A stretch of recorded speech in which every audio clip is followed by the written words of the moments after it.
MasterChef Henrique Sá Pessoa para o jornal Viva Douro, edição abril 2021. Então, comecemos pelo assunto do momento, relativamente a ti. Aguardas com ansiedade ou com a tranquilidade de vida por saber que em meados de setembro poderás conquistar ou não o troféu de melhor chefe do ano a nível mundial, já que és um dos 100 nomeados? Isso não aguardo com ansiedade nenhuma. Já estar nomeado para estar entre os 100 melhores do mundo, para mim já é um feito, só por si. Agora, se vou ser o 100, ou 99, ou 70, ou 30, ou 2, ou 5, sinceramente não penso nisso. É muito subjetivo esse ranking. Exatamente, entra na segunda questão que tinha aqui pensada. Mesmo não conseguindo alcançar o ouro ou o top 10 mundial, desejas fazer melhor ou pelo menos igualar o 70º lugar do teu amigo e colega chefe José Avilés, sendo ambos os únicos portugueses nomeados nestes prémios desde que eles existem há 5 anos? É como disse, ou seja, eu acho que estes prémios são importantes acima de tudo para dar visibilidade ao nosso país, e o facto de estarmos lá dois, um deles até aí do Porto, o Ricardo Costa, e acredito que o José Avilés se vai se juntar também, porque o facto do José Avilés também ter estado o ano passado no ranking, e o Hans do Algarve, apesar de não ser português, não deixa de trabalhar em Portugal e representar Portugal como cozinheiro e como chefe. Acredito que haja mais portugueses ou estrangeiros a trabalhar em Portugal no ranking, que eles têm anunciado um por dia, e portanto, para mim, quanto mais houver melhor, o que significa que aos poucos e poucos Portugal começa cada vez mais a ter essa representação internacional que tanto merece. Acho que haveria muitos outros chefes que deviam constar nesse ranking, como o chefe Rui Paula, como o chefe Vítor Sobral, entre outros, que levam a nossa gastronomia, que elevam a nossa gastronomia para dar esse reconhecimento internacional que tanto merece. Mas como disse, ou seja, não estou tão focado em saber em que número é que vou ficar, estou mais preocupado fico feliz de realmente estarmos presentes nesse ranking, porque acho que merecemos e que acho que o nosso país e a nossa gastronomia merecem esse reconhecimento. Já agora, por teres referenciado esses dois exemplos e outros mais, certamente como disseste que poderiam estar, a razão desses dois tem alguma afinidade aqui de amizade, ou identificas-te com a criação, com a arte desses dois chefes, o Rui Paulo e o Vítor Sobral?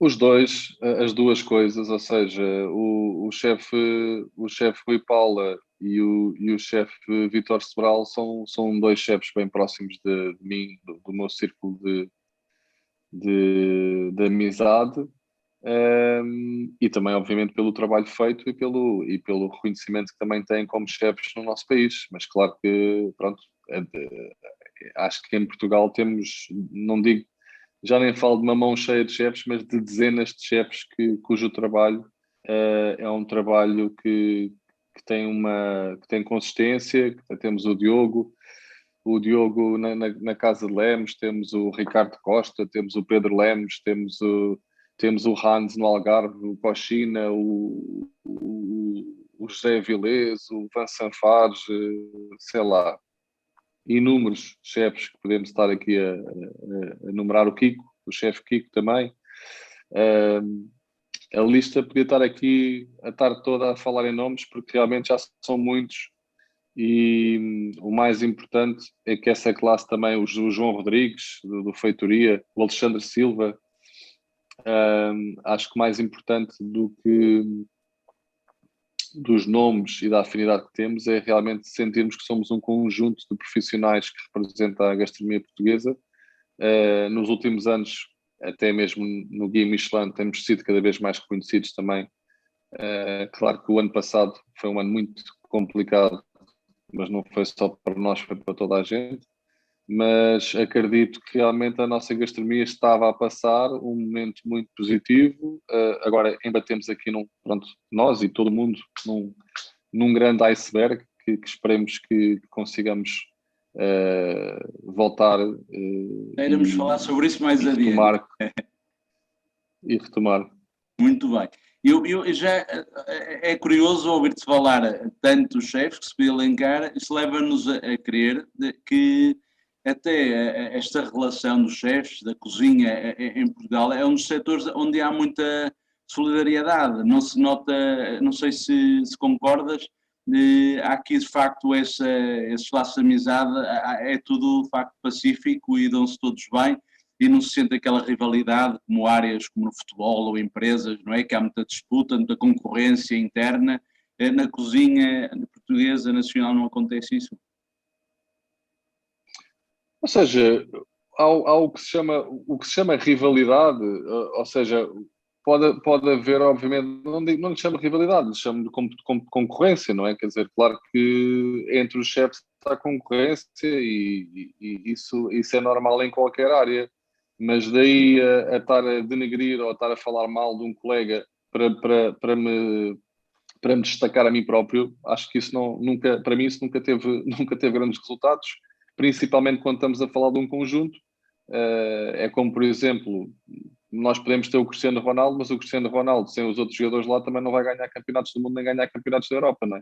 Exato. E, portanto, aqui é um bocado assim como eu vejo as coisas. Pode haver chefes que têm mais destaque, o José Avilés pode ter mais destaque, ou eu posso ter mais destaque, ou A, o B ou C ter mais destaque, mas nós temos consciência que se não houver outros chefes também a elevar a gastronomia portuguesa, não são um ou dois que vão ter destaque suficiente para que o país tenha reconhecimento internacional e que tenha um reconhecimento digno pronto, de depois ter essa representação, tanto lá fora como também visitarem-nos.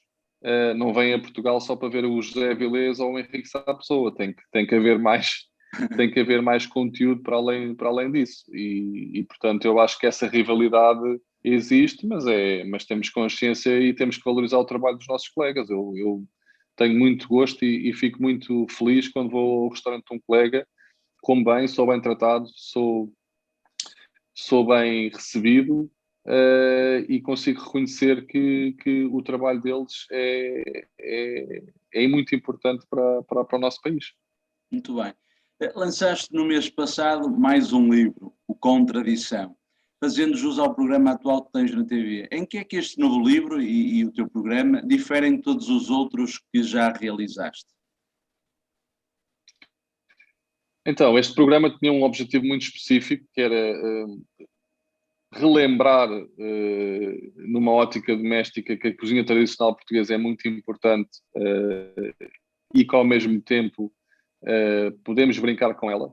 Ou seja, há sempre assim uma espécie de santuário na cozinha tradicional portuguesa quase intocável, não é? Que não podemos pegar em receitas e transformá-las, que eu acho que é errado, porque às vezes perguntam ou parece que há um certo receio na nova geração de chefes que a cozinha tradicional portuguesa vai desaparecer ou vai morrer. Eu acho que é exatamente o contrário. A cozinha tradicional portuguesa é como se fosse uma Bíblia, e na Bíblia, aliás, a própria Bíblia hoje em dia também há muitas coisas na Bíblia que têm que ser atualizadas, não é? Para os dias de hoje. E eu acho que a cozinha tradicional portuguesa é um bocadinho, eu dou sempre um bocado esse exemplo. Nós temos uma Bíblia que é uma espécie por exemplo, o livro da cozinha tradicional portuguesa da Maria Luz Modesto, que foi um livro que foi escrito nos finais dos anos 60. Muitas das receitas hoje em dia são receitas não só difíceis de executar pelos ingredientes que têm, como também pela própria evolução de, sei lá, há muitas receitas que são pesadas, que são receitas que já não fazem tanto sentido para aquilo que são os nossos hábitos alimentares. E algumas dessas receitas eu decidi brincar, e por isso é que se chama contradição, no facto em que o programa homenageia a tradição da cozinha tradicional portuguesa, mas por outro lado contradição de contradizer algumas das coisas que, pronto, que eram feitas e de questioná-las e eu digo sempre, este programa as receitas que eu faço é o meu cunho pessoal, portanto a única pessoa quem pode ser criticada por fazer alguma coisa ou uma receita sou eu, e eu não represento, eu só me represento a mim, eu não falo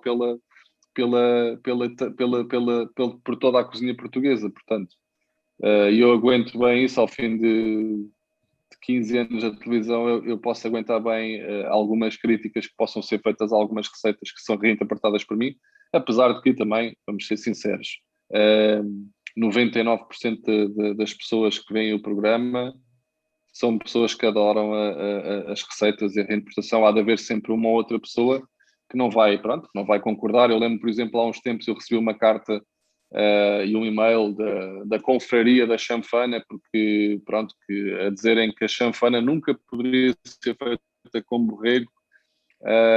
E eu dizia, eu não estou a dizer que a chanfana deve ser feita com borrego, eu estou a dizer é que encontrar cabra velha nos supermercados vai ser um bocadinho difícil para algumas pessoas. Exato.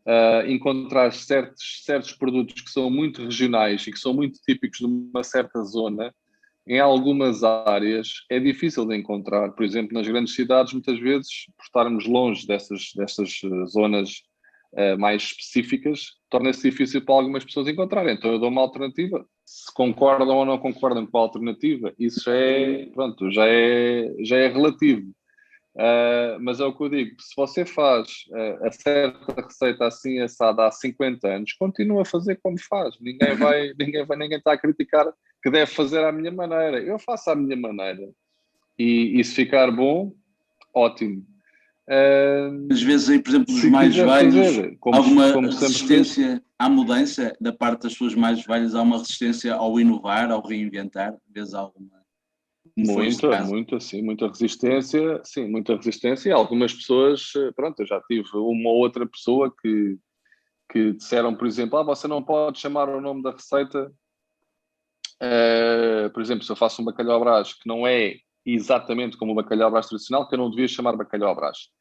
E aliás, isso foi um dos temas até no livro, e eu expliquei à pessoa, olha, o programa inspira-se numa receita original, que entretanto é reinterpretada por mim. Algumas delas são mais alteradas, outras até sigo bastante à letra, quando acho que devo, ou que, porque, como digo, isto é muito o meu gosto pessoal, portanto não é aqui nada, não há regras. E algumas pessoas disseram, mas você quando muda a receita devia mudar o nome. E eu dizia assim, então sendo assim, imagina, eu escrevi um livro e era bacalhau a Henrique Sá Pessoa, pudim a Henrique Sá Pessoa, feijoada a Henrique Sá Pessoa, cabrito a Henrique Sá Pessoa. Quer dizer, que nome é que eu lhe iria dar para a pessoa que está a ler o livro perceber a origem da receita, não é? Eu ponho o nome original porque é a origem da receita. Claro que eu, quem conhece o conceito do programa e conhece a minha cozinha, sabe que eu vou pegar nessa receita e que vou dar uma interpretação ou vou-lhe dar um cunho pessoal.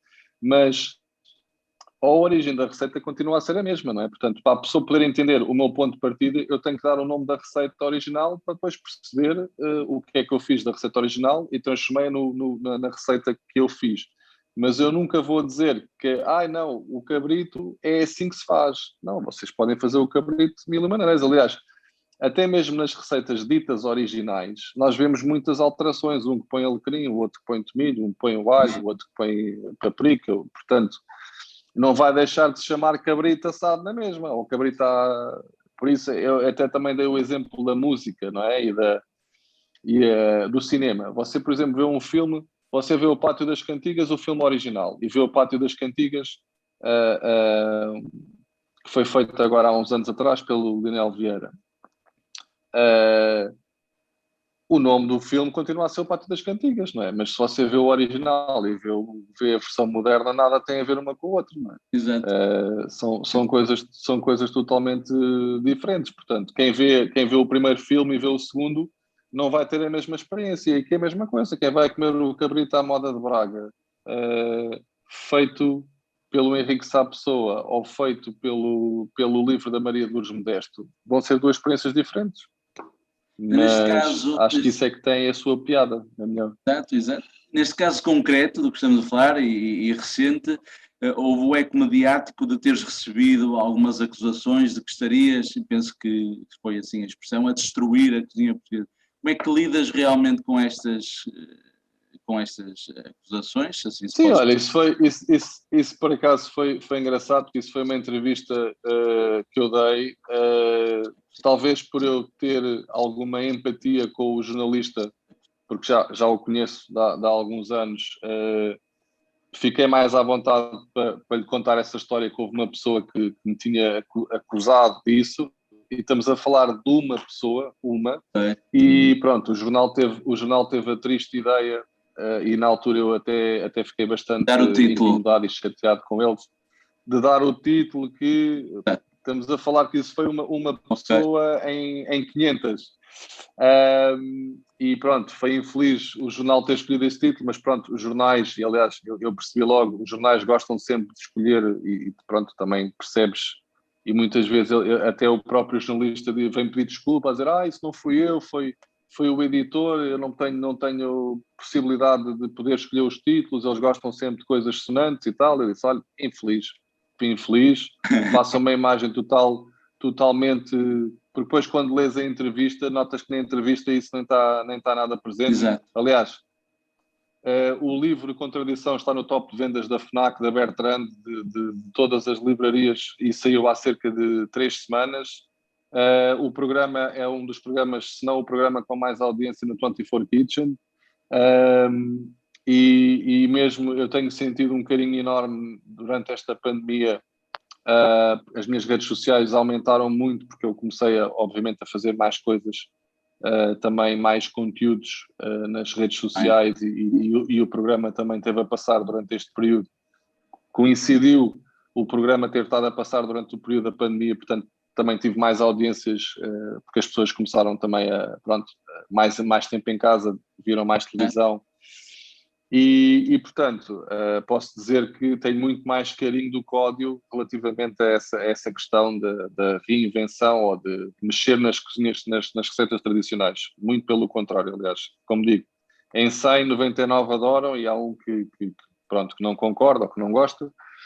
Não podemos agradar a todos. Aliás, até foi engraçado porque quando essa notícia foi partilhada no Facebook, eu por acaso depois fui reparar e fui ver alguns dos comentários, e tinha assim 400, 500 comentários que era exatamente as pessoas a atacarem o jornal, a dizerem que parvoíce, nada disso, a apoiarem, pronto, a dizerem, Henrique, se a pessoa não está a destruir cozinha portuguesa nenhuma, siga em frente, continua a fazer o trabalho que faz. Ou seja, foi muito mais de apoio do que propriamente de concordarem realmente que isso estaria a acontecer.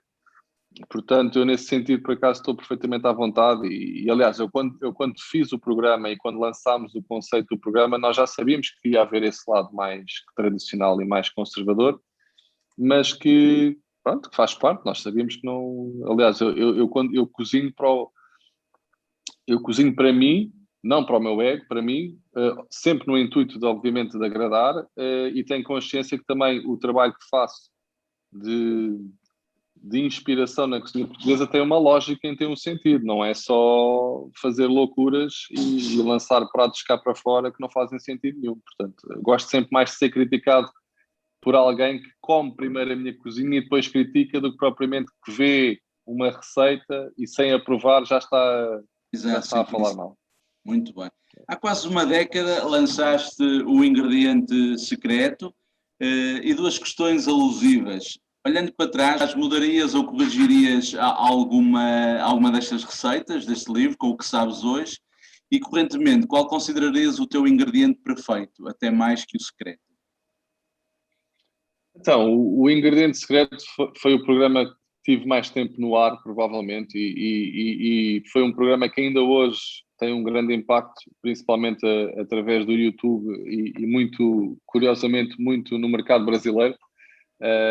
Porque é um programa que nós na altura abrimos um canal de YouTube, tem cerca quase de 75 mil subscritores que veem as receitas do ingrediente secreto ainda hoje. Portanto, é um programa que tem nesta altura já 12 anos, portanto foi em 2008, 2009.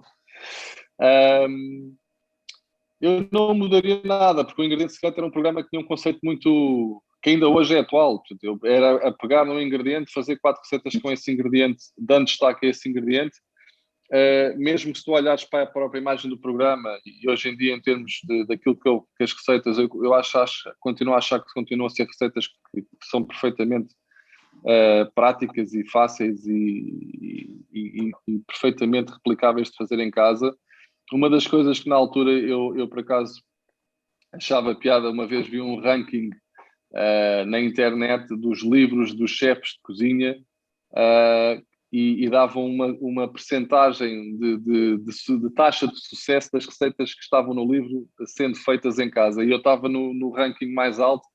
O meu livro tinha uma taxa de sucesso de 95%, ou seja, se tu fizesse a receita era garantido que a coisa ia correr bem. E isso deixa muito satisfeito, porque é exatamente essa mensagem que eu quero passar. Quando uma coisa é o Henrique Sá Pessoa, chefe de cozinha 2 estrelas Michelin no Alma, não é? Que aí sim, eu espero que quem me visita que tenha uma experiência de uma cozinha falsamente simples, no sentido em que parece tudo muito simples e tudo fácil de entender, mas que ao mesmo tempo tu sabes que há ali muito trabalho por trás, muita coisa pensada que realmente dá depois uma experiência que equivale a essas 2 estrelas Michelin. Mas que são coisas que tu, obviamente, não vais conseguir fazer em casa, claro, porque estamos a falar de um nível, pronto, técnico e profissional já muito elevado. E depois temos o Henrique Sá Pessoa, que partilha receitas com as pessoas em casa. Eu acho que também dou essa imagem de uma simplicidade e de uma descontração a fazer a receita que aproxima muitas pessoas de quererem começar a cozinhar. E aliás, o maior elogio que me podem fazer, e recebo muitas vezes, é pessoas a dizer: o meu marido começou a cozinhar desde que começou a ver os seus programas, o meu filho quer ser chefe de cozinha. Portanto, isso realmente para mim é muito gratificante, e nós sentirmos que temos essa capacidade de poder influenciar alguém a apaixonar-se pela cozinha. Mesmo crianças, que é uma coisa curiosa, eu tenho muitas crianças que vêm ter comigo na rua, e as mães dizem: o meu filho adora o seu programa, e crianças de 5, 6, 7 anos, que é curioso.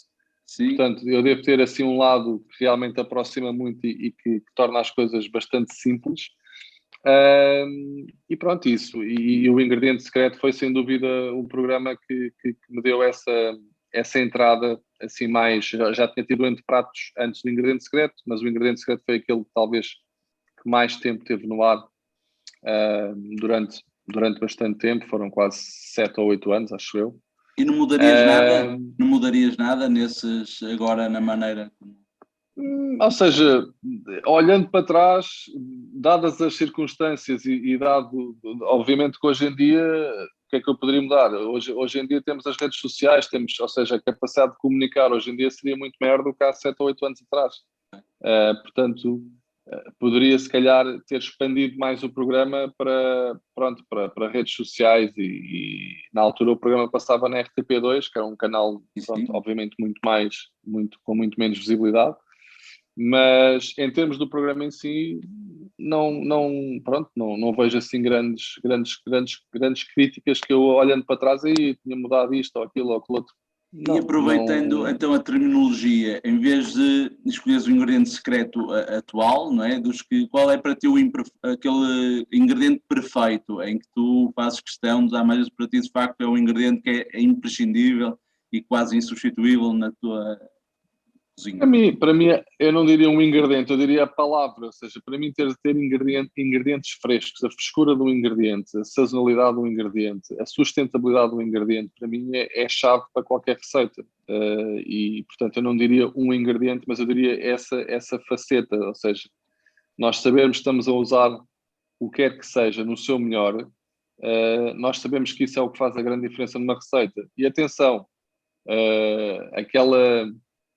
aquela coisa de dizer: não, mas há ingredientes que são tão bons que não é preciso fazer nada. Não, também não é assim. Ou seja, a mão do chefe, a mão do cozinheiro, a mão de quem está a mexer nos ingredientes tem sempre uma parte muito importante no resultado final da receita. Nem que seja saber cortar bem um peixe para fazer um sushi, ou saber preparar bem uma carne, ou marinar bem uma carne para termos um estofado como deve ser. Exato. Porque também conseguimos pegar num ingrediente muito bom e destruí-lo. Exato. E portanto, acho que é um bocadinho por aí que para mim o ingrediente perfeito é essa frescura de início, para depois nós agarrarmos nisso e conseguirmos fazer algo de bom. E já agora, essa frescura do alimento, do produto, é sinónimo de Portugalidade? O produto tem que ser nacional, tem que estar entre nós? ou seja, se for importado, não vem com essa frescura. O fresco quer dizer a gente colher logo ali da terra, biológico.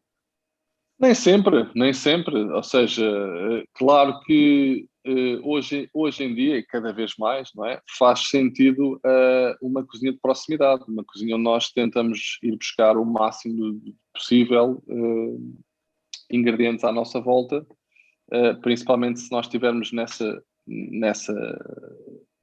sentido a melhor oferta, mas eu também não sou um purista e um conservador que tudo deve ser, que nada que vem de fora tem a mesma qualidade de cá. Por exemplo, nós sabemos que a nossa carne, principalmente quando falamos de carne de vaca, sabemos que a nossa oferta comparada com outros países, como por exemplo a própria Espanha, a França, a Holanda, a Irlanda, a Austrália, Estados Unidos, são muito mais conhecidos pela qualidade da carne do que nós. Nós temos o porco preto, temos o porco Weser, aí sim somos reis e sempre houve uma adoração pelo porco no nosso país. Ainda hoje é tradicional, não é muito. Mas temos o peixe e marisco, que realmente aí acho que ninguém nos bate. Nas verduras temos uma grande variedade, alguma variedade, mas também não somos conhecidos, principalmente numa cozinha doméstica, de termos uma grande variedade de verduras. É sempre muito limitado às couves, aos nabos, às cenouras, à abóbora, ou seja, e portanto eu acho que certas influências internacionais e alguns produtos que até começaram a surgir no nosso mercado recentemente, mas que foram influências que vieram de fora e que agora já são produzidos cá em Portugal. Por exemplo, a rúcula, há uns anos atrás, era uma coisa que nós não usávamos, não é? E que acho que também foi assim um bocadinho influência da cozinha italiana. As ervas aromáticas, éramos muito de salsa e coentros, hoje em dia já temos muitas ervas aromáticas que podemos encontrar. Portanto, eu acho que é sempre importante também estarmos abertos para o mundo e também olhamos hoje em dia, mesmo na própria oferta da restauração, se nós pensarmos há 15 anos atrás o que era uma cozinha tailandesa, o que era uma cozinha japonesa, o que era uma cozinha peruana, o que era uma cozinha nepalesa, não havia assim muita oferta e hoje em dia já é perfeitamente normal nós lidarmos com mexicano, com italiano, até cozinha russa já encontramos, libanesa. Portanto, acho que abrimos muitas portas ao mundo e o facto também de Portugal se ter tornado um país mais turístico, também esse lado mais cosmopolita também trouxe-nos algumas experiências e ofertas que há uns anos atrás não fariam tanto sentido.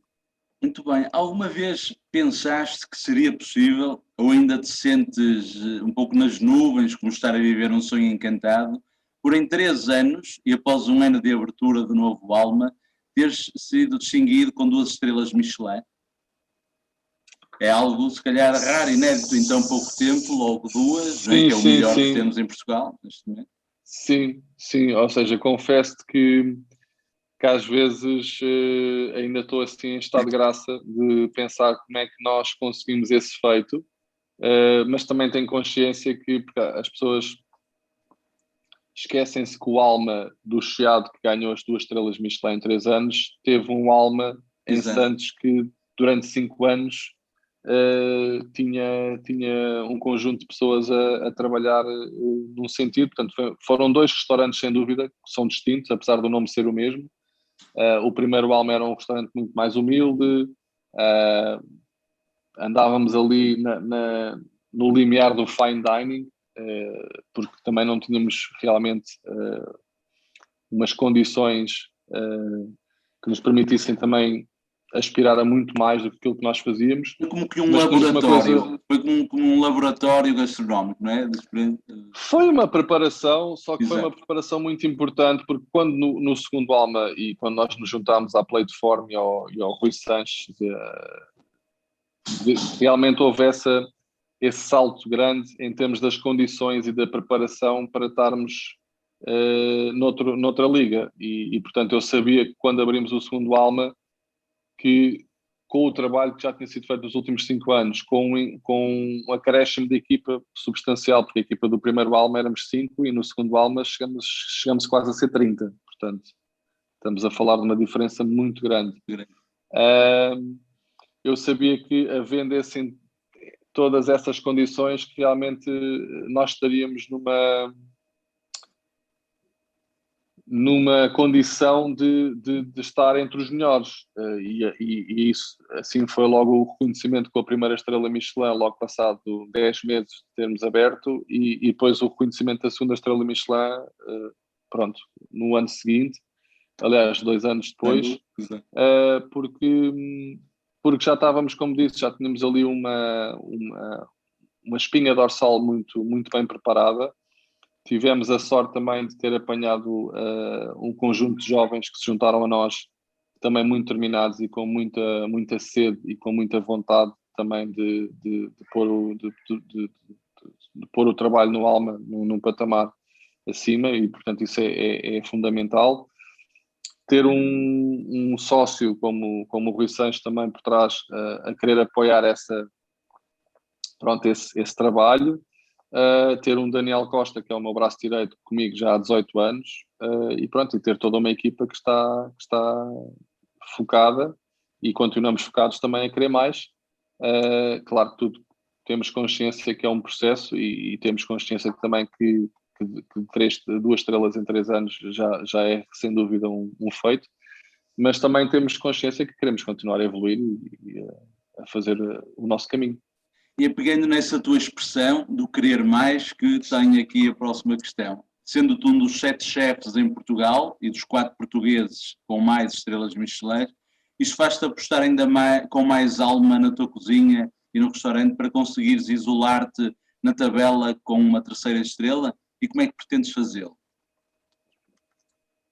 Ou seja, eu não penso tanto na questão de eu ser o primeiro ou ser o... Acho que há muitos chefes, e acredito que até haja outros chefes que já estão em condições que estão mais perto dessa distinção. Aliás, eu acho que alguns deles já mereciam essa distinção. O José Vilés, o Rui Paula, o Ricardo Costa, o Hans no Algarve. Portanto, eu acho que há vários chefes que já cozinham num patamar que, para mim, comparativamente a outros restaurantes com 3 estrelas Michelin, que já tive a oportunidade de visitar, eu não vejo realmente que falhe nada e que não haja nada na cozinha deles que não mereça esse conhecimento. Mas também, claro, eu sinto que é um processo, e nós temos que pensar é que a cozinha portuguesa nos últimos anos teve uma evolução tremenda. E, portanto, essa evolução vai, sem dúvida, e inevitavelmente, em breve, empurrar que alguns restaurantes com 2 estrelas Michelin alcancem a 3ª estrela Michelin. Será o Alma, será o Belcanto, será o... Eu acho que aqui, mais uma vez, é como a questão do ranking dos 100 melhores. Acho que é um bocado irrelevante. Temos que ter um primeiro que atinge esse patamar. E acho que depois, atrás dele, abrem-se portas para virem outros. Eu lembro quando, por exemplo, o José Vilés ganhou a 2ª estrela Michelin e foi, na altura, o primeiro português a ganhar a 2ª estrela Michelin. Nunca se falou que haveria outros portugueses a ganhar a 2ª estrela Michelin. Depois, no ano seguinte, ganhou o Ricardo Costa, ou 2 anos depois ganha eu, depois ganha o Rui Paula. Portanto, ou seja, tem que abrir uma porta, e essa porta depois de estar aberta, eu acho que, e se nós olharmos, por exemplo, para a Espanha, foi muito assim que a revolução da cozinha espanhola começou. Houve o Adrià, e depois do Adrià vieram não sei quantos, e antes do Adrià o Santi de Santa Maria, e vieram não sei quantos. E aqui em Portugal, o José Vilés foi talvez um dos primeiros chefes que começou também a fazer um bocado esse caminho de Michelin, e hoje em dia... A diferença grande em Espanha, sendo nós tão próximos, porque em Espanha já há o 11 com 3 Michelin, não é? E nós nenhuma. Achas que há uma grande diferença? Espanha começou esse caminho mais cedo. Portanto, o movimento espanhol da alta cozinha começou nos finais dos anos 80, princípios dos anos 90. O nosso começou em 2005, entre 2005 e 2010. Portanto, Sim. Eles têm 20 anos de avanço, além de que Espanha tem um mercado também internacional e um mercado turístico. Agora, em termos de equipararmos, se calhar nós até estamos à frente deles, porque tivemos um destaque internacional nos últimos anos muito grande, mas temos que dizer que Espanha talvez é dos países mais, talvez não, é dos países mais visitados do mundo em termos turísticos, portanto Sim, também sim. isso obviamente tem um peso depois na restauração e na restauração da alta cozinha também, não é? Portanto, eu continuo a achar que Portugal merece mais reconhecimento, ou seja, há restaurantes em Portugal que mereciam ter estrela Michelin e que não têm, mas ao mesmo tempo, se me disser, isso é uma injustiça, não é que seja uma injustiça, é um caminho, é um processo, ou seja, nós temos que passar por isso e esses restaurantes, se conseguirem realmente subsistir, vão ser reconhecidos mais tarde ou mais cedo, porque eu falo, por exemplo, do Alma Antigo. O Alma Antigo, eu tive durante 5 anos que não tive uma inspeção Michelin, tive um inspetor no último ano e na altura em que ele foi lá ele disse, eu nem sabia que vocês existiam. Portanto, nós também temos de ter consciência que há 11 inspectores que fazem as visitas a um universo de 55 milhões de habitantes e de dezenas de milhares, se não forem centenas de milhares de restaurantes. Portanto, também é muitas vezes difícil o guia dizer, eu vou aqui, porque aqui eu sei que isto tem qualidade. Portanto, também acho que nós próprios portugueses e nós chefes também já entendemos que temos que dar o nosso trabalho a ser reconhecido e temos que também ir a correr um bocado atrás. E hoje em dia eu penso que o guia também já olha para Portugal com outros olhos e é como disse, não é?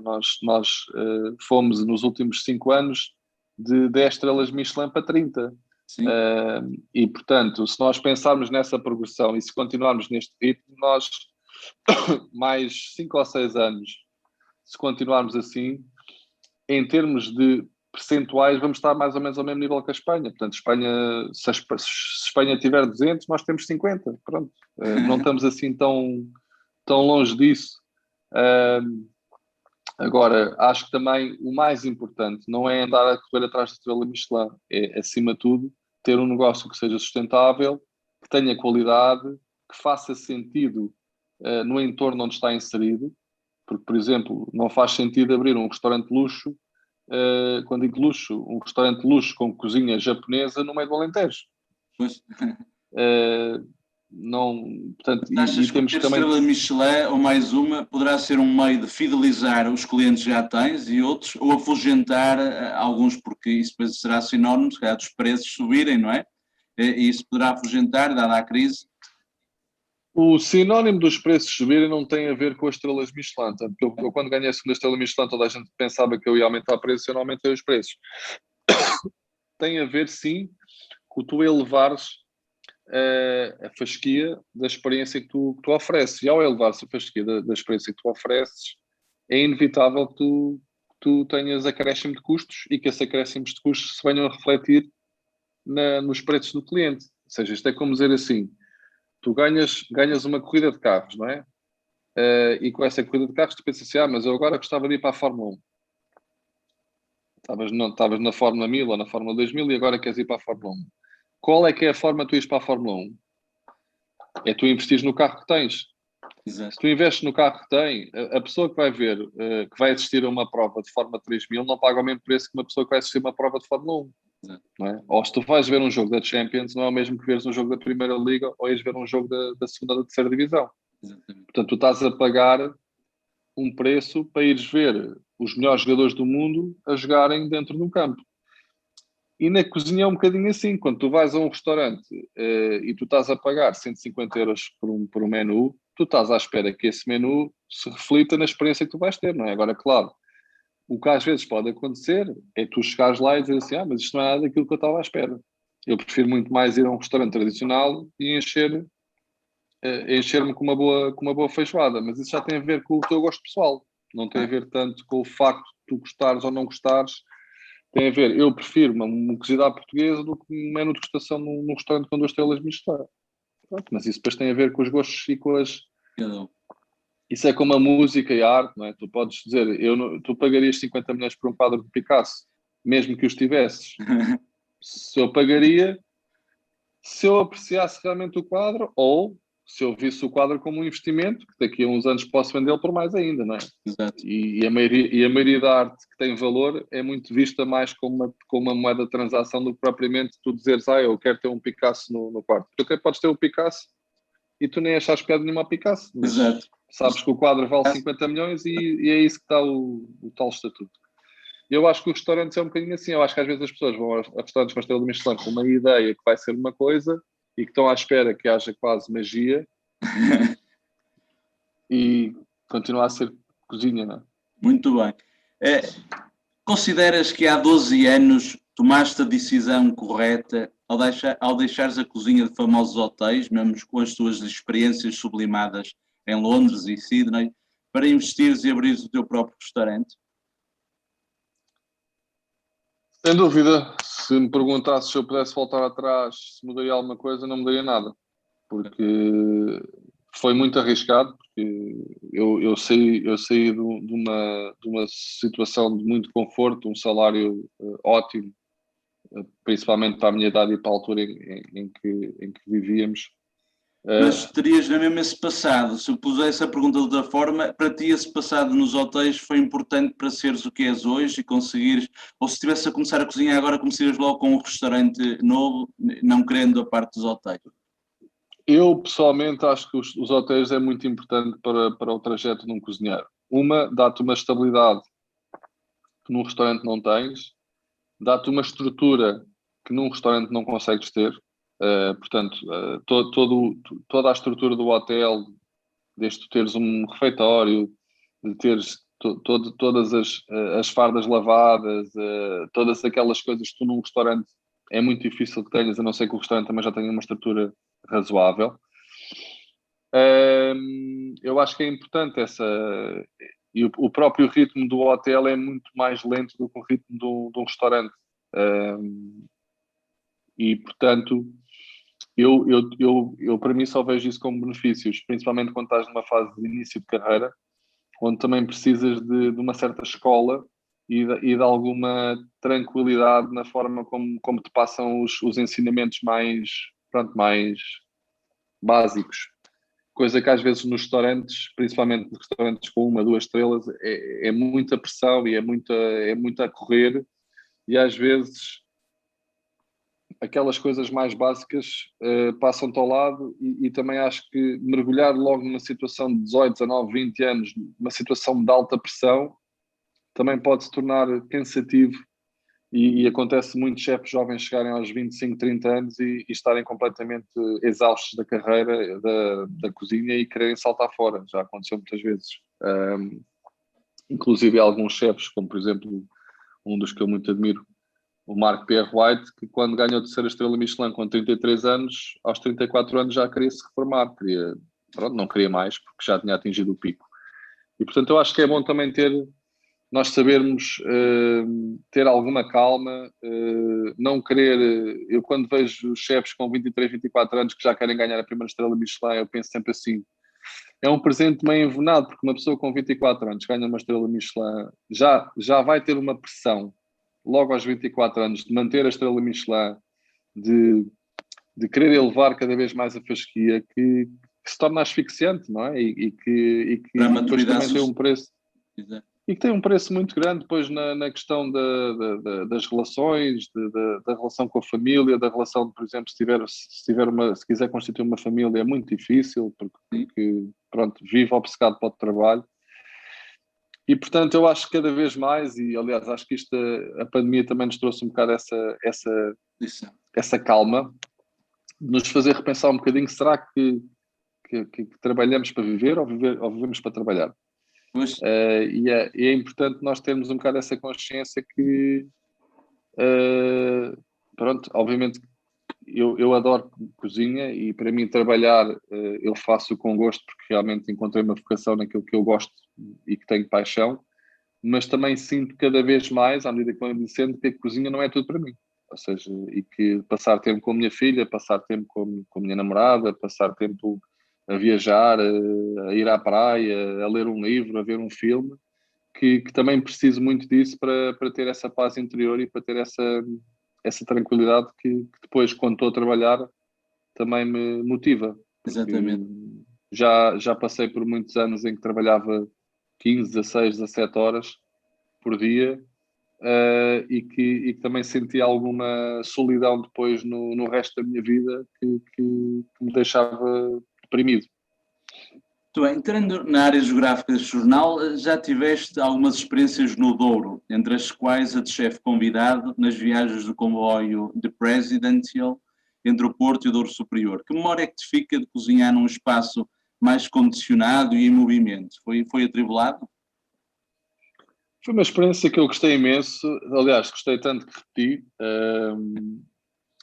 Gosto muito do Gonçalo e gosto muito da equipa que está por trás do Presidential, ou que estava, infelizmente, que pelo menos nos próximos tempos ainda não sabemos se vai haver mais ou não, mas acho que foi um conceito que estava muito bem pensado. Claro que a experiência para quem está a cozinhar não é fácil, porque temos o comboio em movimento e constantemente a dar solavancos, mas não deixa também de ser um desafio, não é? E conseguir servir 60 refeições em movimento, com 4 ou 5 pratos, e acho que para quem está sentado a ter essa experiência é uma experiência fantástica, pelo menos todas as pessoas com quem eu falei durante essas experiências realmente achavam aquilo uma experiência muito única.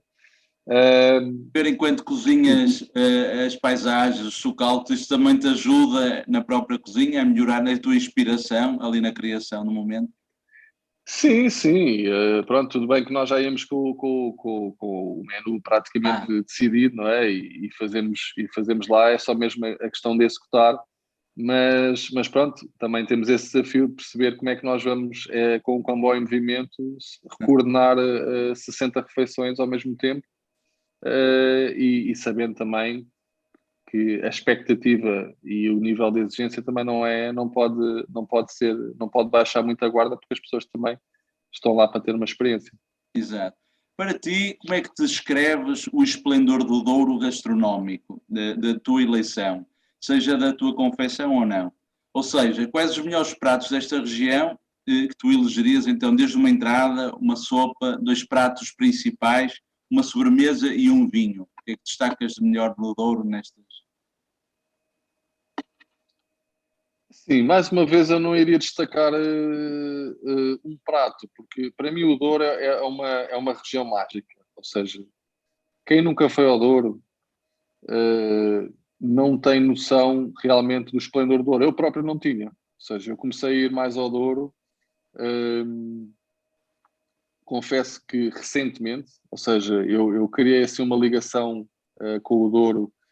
Fui uma vez ao Douro cozinhar no Six Senses, com o Lubomir na altura, e fiquei grande fã do Six Senses como projeto, porque acho que representa muito o Douro no seu expoente máximo, não é? Porque também estamos a falar de um hotel, obviamente, com umas condições fantásticas.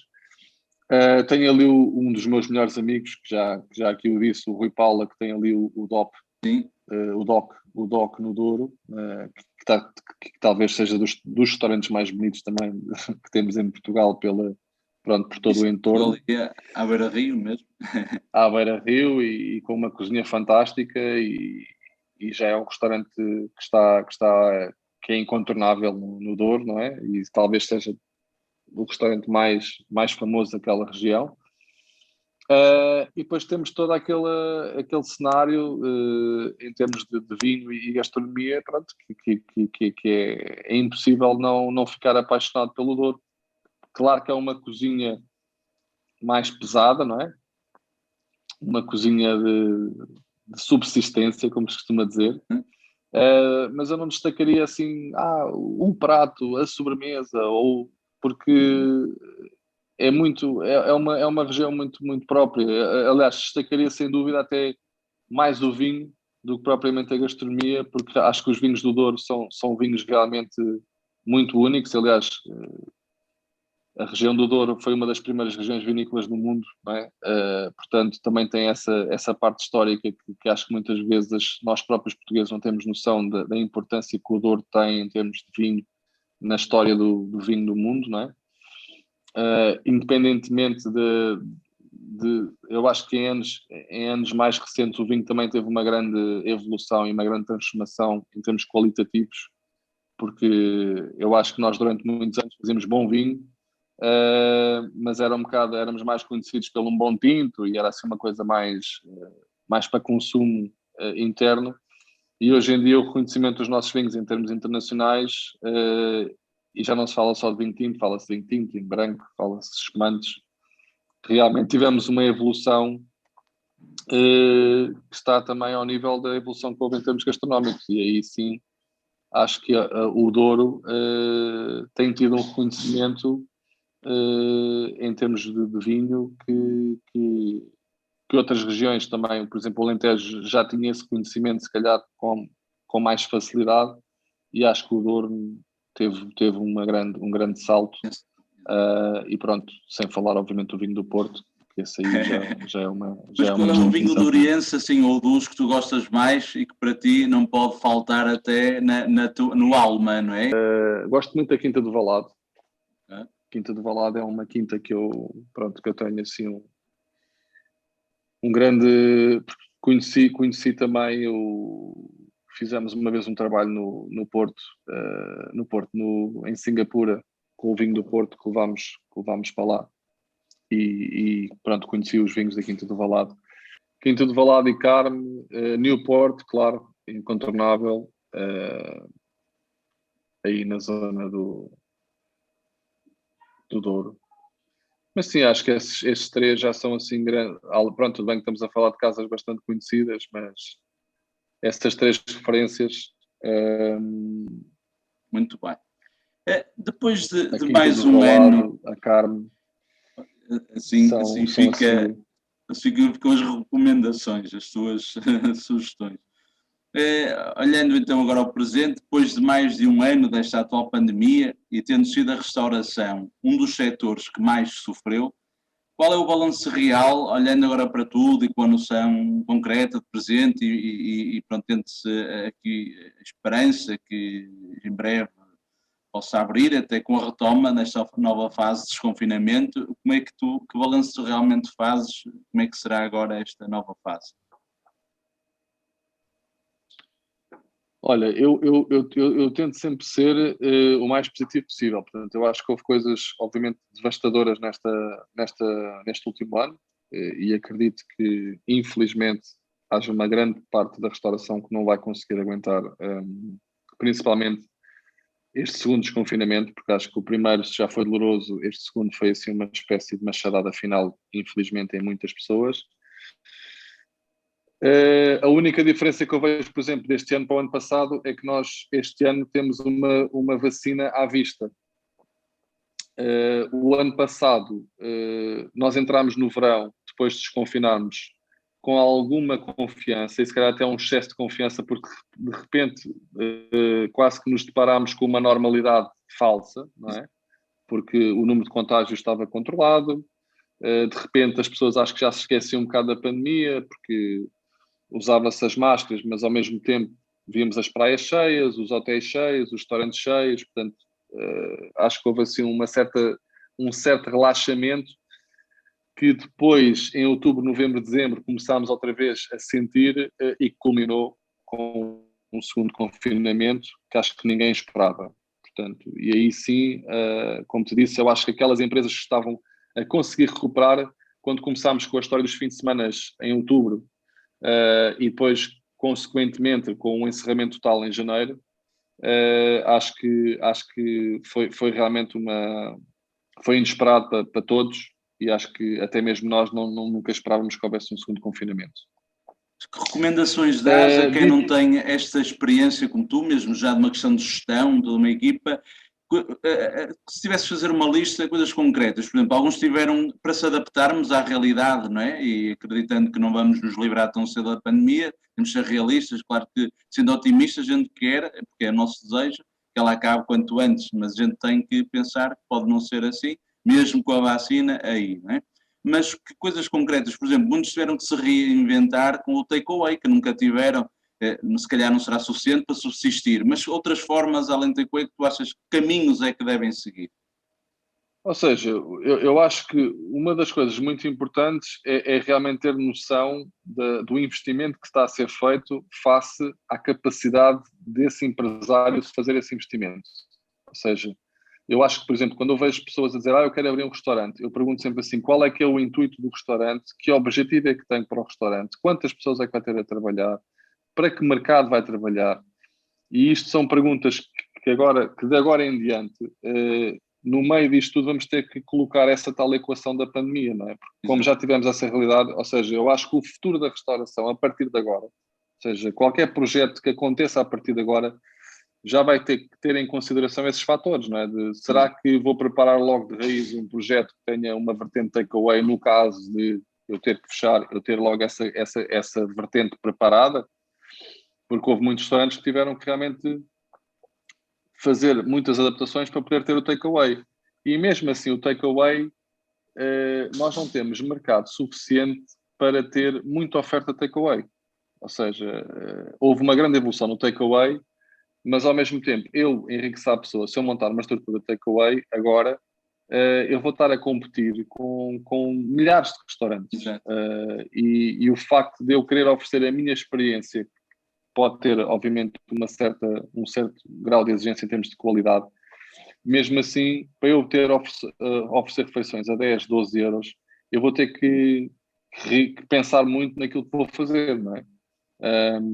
E também pensar que rentabilidade é que eu vou ter. Portanto, a pessoa pensa, as pessoas acham, os restaurantes podem fazer takeaway. Tá bem, mas as pessoas esquecem-se, quando a gente faz um takeaway, que em 10 euros faturados ganhamos um. Porque só nas plataformas de entregas são 30% do custo da refeição.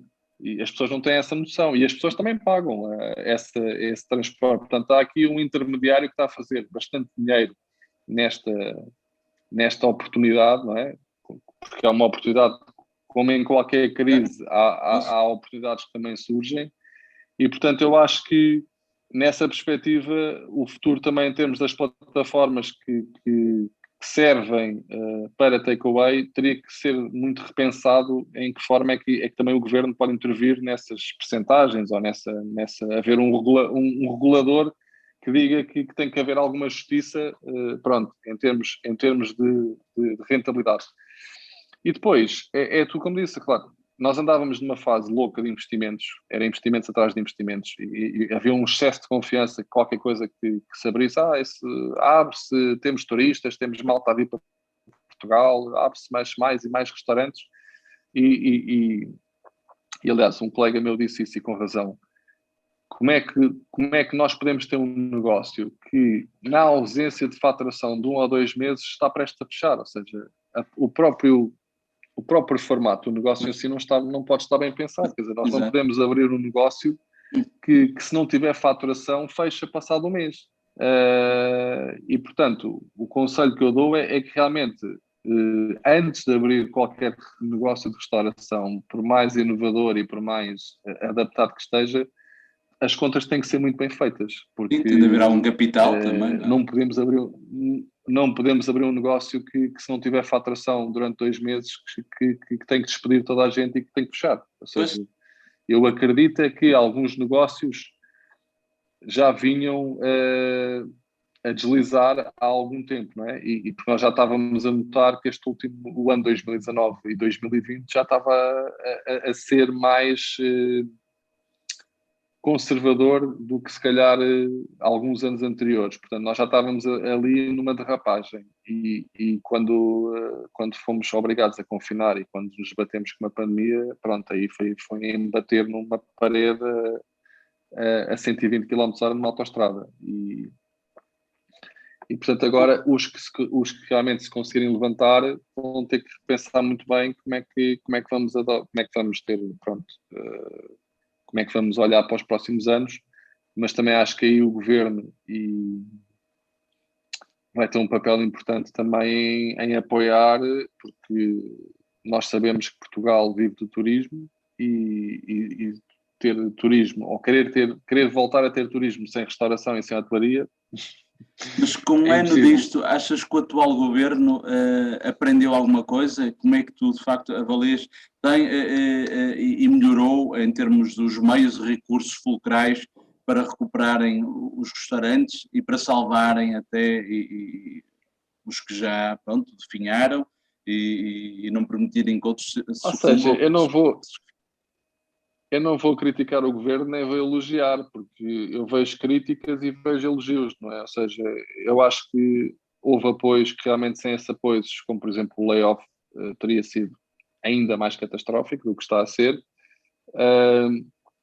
Algumas das críticas que eu poderia fazer é realmente nesta incerteza que foi confina-se, não confina-se, fecha-se, abre-se, os fins de semana fechar à 1 da tarde, faz sentido que as pessoas aos fins de semana, como foi em outubro, novembro e dezembro,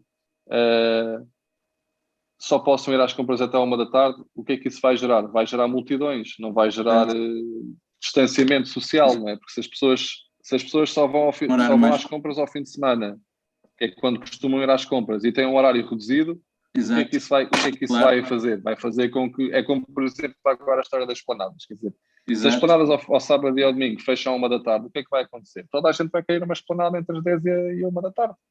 E o que é que isso vai levar? Vai levar a confusão, a aglomerar de pessoas. Temos que aconteça como no verão passado, esse alto relaxamento e ter assustado das pessoas, e agora isso aconteceu, mal abriram as esplanadas.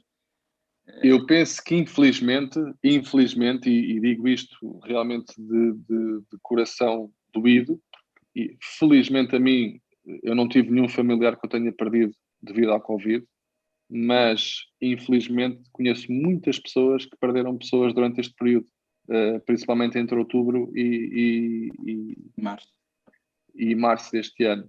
E portanto eu acho que na primeira vaga, no primeiro confinamento que houve, nós não tivemos essa noção de mortes, não é? Porque estávamos a falar em 2, 3 mil mortes, agora estamos a falar em 16, 17 mil mortes, portanto é um número completamente diferente, e acho que as pessoas agora, esse tal relaxamento que estamos a falar, eu não o vejo de uma forma tão consciente ou tão inconsciente desta vez, porque eu acho que as pessoas realmente sentiram na pele que isto não é uma brincadeira, não é? E que, apesar de eu também não ser apologista de incutir o medo nas pessoas, eu acho que acima de tudo temos que incutir boas práticas e alguma consciência e algum sentido cívico e comunitário, e termos noção que isto não é uma brincadeira, ou seja, não podemos ignorar isto, mas também temos de ter noção que ficarmos fechados em casa não vai ser a solução do problema, porque se não morremos pelo Covid, vamos morrer por outra coisa qualquer, não é? Exato.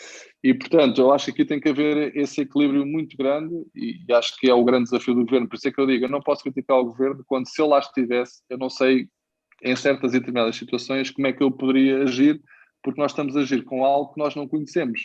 E sempre que nós achamos que estamos a conhecer, e sempre que nós achamos que temos uma solução, aparecem outros problemas. E, aliás, estávamos a falar ainda há bocado da vacina. A vacina é uma solução, mas ao mesmo tempo já percebemos que a vacina não vai resolver tudo. Porque ainda há muitas questões na vacina que nós não conhecemos os efeitos, não sabemos se quem toma a vacina já não pode depois transmitir o vírus, durante quanto tempo é que fica imune, quem apanhou durante quanto tempo é que fica imune, ou seja, há muitas questões que ainda não conhecemos. Agora temos mutações novas que não sabemos se vão fazer o mesmo efeito ou não para quem é vacinado. Portanto, para mim, acho que a grande prioridade agora é tentar vacinar o máximo de pessoas possível num espaço de tempo mais curto possível, porque acho que enquanto nós não conseguimos dar um avanço muito grande na vacinação, nós não vamos perceber se essa tal imunidade de grupo, portanto, se ambiciona, se vai acontecer ou não. E, portanto, acho que quanto mais tempo demorarmos na vacinação, mais problemas vão existir. Relativamente a desconfinar, eu acho que é obrigatório que haja um desconfinamento, porque também o estarmos fechados em casa em termos económicos é completamente impraticável, mas ao mesmo tempo essas regras de confinamento também têm que ser coerentes, porque estarmos a abrir agora para estarmos a fechar daqui a 15 dias ou daqui a um mês, isso é cada vez pior. Portanto, é como digo, não há soluções perfeitas. mas estou um bocadinho mais, acho que a vacina a mim trouxe-me realmente bastante mais alento em relação ao futuro do que antes da vacina. E nesse alento que falas, não sei se é com desalento que também recebeste, inquietude e alarmismo, que assistimos este mês, neste caso ontem, mas pronto, isto agora quando vai ser publicado e será daqui a umas semanas, à frieza da justiça ao não punir vários casos de corrupção política e financeira que assolaram o país na última década. À imagem desse cenário, que prato frio condizente é que tu servirias a esta injustiça que vivemos na democracia? Qual é o prato que achas que se aplica a tudo isto que aconteceu? Olha, E que não se fala em mais nada nestes dias? Sim, ou seja, eu mais uma vez aí também vou ser um bocadinho pragmático. Se uma pessoa foi acusada de um crime, tem que haver provas. Se essas provas não são... ou seja, eu critico aqui os dois lados. Critico o lado de ser escandaloso alguém ser acusado de alguma coisa e depois não haver provas e ser livado disso mesmo. Da mesma forma como às vezes é tão óbvio que isso tinha acontecido ou que isso aconteceu e que realmente se saia impune dessas possíveis acusações. Portanto, aqui é um duplo problema. Mas, acima de tudo, fico triste e dá-me uma sensação de alguma frustração de termos um país que realmente, onde a justiça, até que ponto é aplicada de forma coerente, não é? Mas há algum Mas, prato ao que mesmo achas tempo, não vou que... estar a... Uma salada russa, por exemplo, achas que há algum prato que tenha a ver? Se tivesse que definir isto num prato... Um prato tenha a ver com isso. que... Epá, eu acho que não há nenhum prato, porque assim, eu não queria servir nenhum prato daquilo que aconteceu a ninguém, porque o mais provável é que tivesse uma intoxicação alimentar, não é? Acho que a única coisa que pode acontecer num prato de quem come isto é uma dor de barriga tremenda e se não uma diarreia tremenda na casa de banho. Agora, ao mesmo tempo, eu não vou estar a dizer que A, B ou C que são culpados e que A, B ou C fizeram isto e aquilo, porque eu só vejo aquilo que dão nas notícias, quer dizer, e também o que eu sei é que uma pessoa foi acusada, esteve presa e que entretanto foi libada. Como é que isso aconteceu? Não faço a mínima ideia. Muito bem. Estando tu a meio do período a que se chama Ternura dos 40, que prazeres da vida, além da culinária, tens desfrutado e quais aqueles que a vida te tem concedido? Olha, um dos prazeres da vida que tenho desfrutado, e infelizmente no último ano não, é o prazer de viajar. É uma das coisas que mais gosto de fazer, de conhecer outras culturas e estar fora de Portugal. Assim também, porque quando regresso a Portugal também aprecio muito o nosso país, portanto acho que às vezes temos que sair para valorizar. Outra, adoro passar tempo com a minha família, não é? Com a minha filha. Isso para mim, eu sei que parece um prazer da vida básico, mas que muitas vezes não damos a devida prioridade. E se há coisa que eu agradeço durante esta pandemia foi o facto de poder passar mais tempo com a minha filha do que alguma vez tive, não é? E inclusive ela passou toda a primeira e a segunda fase de confinamento comigo, portanto tive essa sorte e esse privilégio de poder passar um tempo essencial que em outra circunstância não teria passado. Pois sou muito praia, adoro praia, assim como também adoro o campo, mas adoro praia, adoro estar no mar, apanhar sol, um bom peixinho grelhado à beira-mar, umas boas sardinhas, um bom vinho, e adoro também cinema e séries e filmes, coisa que também temos feito muito ultimamente, se calhar até demasiado, mas sim, são esses assim os meus prazeres da vida. E sim, cada vez mais também o vinho é uma das coisas, vinho, champanhe, Okay. É uma das coisas que tenho cada vez mais apreciado nos últimos anos. Pegando num desses teus prazeres, e também não temos mais tempo, estamos já a terminar, só mais aqui... há algum país ou continente que ainda não conheces tão bem, gostarias de conhecer melhor e explorar mais a sua gastronomia, até para te inspirar na criação novos pratos e combinações. Qual seria aquele que está assim? Olha, um que estava na minha calha e que o ano passado não consegui era a América do Sul. Quando digo América do Sul, excluindo o Brasil, que já tive, pronto, o Brasil visito Países muitas andinos, vezes. os andinos. Sim, sim, a Argentina, Peru, a Chile, são três que estão na minha mira já há alguns anos, e que tenho uma grande curiosidade em conhecer. A Argentina, carnes fantásticas, o Peru, a cozinha peruana foi uma das cozinhas que também teve um grande destaque nos últimos anos, com os ceviches e com toda aquela, as batatas, a variedade de ingredientes que também tem, que é incrível. Portanto, sim, tenho curiosidade em conhecer um bocadinho melhor a América do Sul, e também a Ásia. Para mim é sempre uma inspiração muito grande. Também gostava de ir ao Vietnã, ao Laos, ao Camboja, à Indonésia. Ainda Mas tenho fazendo algo esses para novo para fazer. recriar à tua maneira os pratos e os seus produtos, não é? Algo diferente do que já possa haver de outros grandes chefes. Eu nunca vou a um país a pensar, eu vou lá para trazer os ingredientes e recriar. Eu, quando vou a um país, a gastronomia é uma componente do país, não é? E de uma forma direta ou indireta, eu posso me inspirar em alguma coisa, mas nunca vou só com o intuito de, eu só quero ir procurar A, B ou C, porque acho que só o facto de estarmos fora de Portugal, o estarmos a viver outra cultura, conviver com outras pessoas, já é por si uma inspiração depois quando voltamos, Muito quando bem. voltamos para casa. E tens algum projeto futuro de abrir mais algum restaurante, seja na Grande Lisboa, até porque não, por exemplo, na tua terra natal, Oeiras, ou noutra área, região? E que conceito, se sim, que conceito é que gostarias de implementar aí?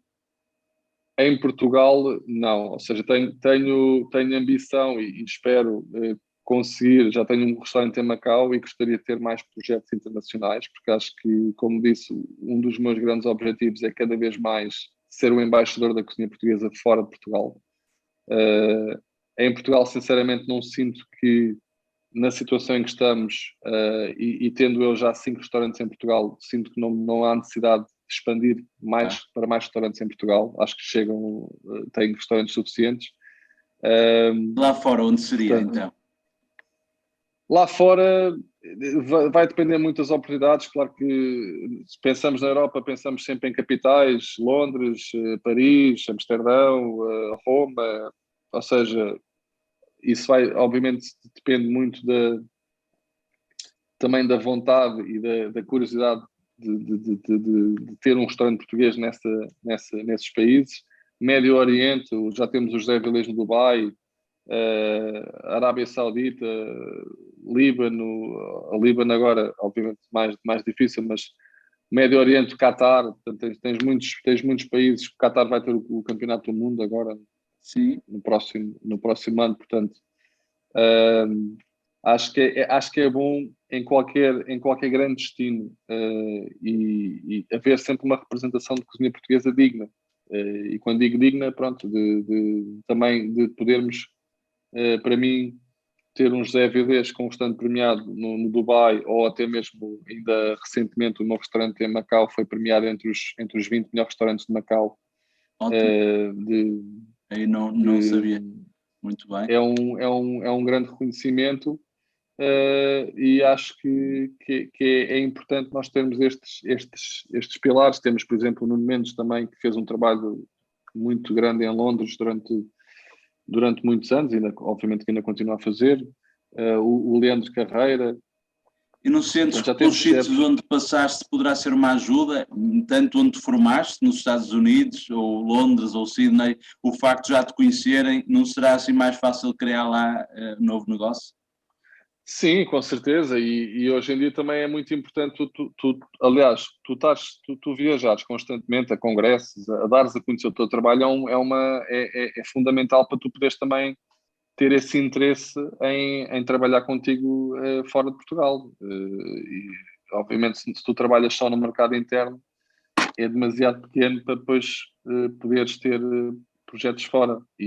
Mas já temos muitos portugueses, por exemplo, o Carlos Ferreira em Montreal, que é talvez o maior, ou um dos maiores restauradores de Montreal, no Canadá.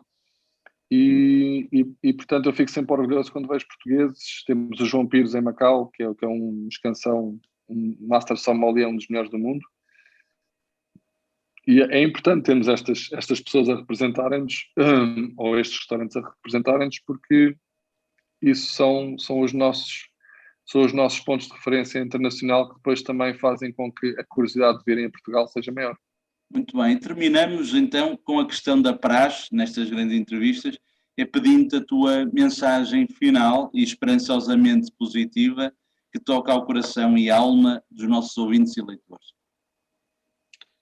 Olha, a mensagem final que eu posso ter é, eu sou sempre, como tenho dito ao longo da entrevista, sou uma pessoa muito positiva, portanto eu acho que quando eu ouço as pessoas a dizer isto nunca mais vai ser o mesmo, eu digo sempre, não, isto não só não vai ser o mesmo, como vai ser melhor.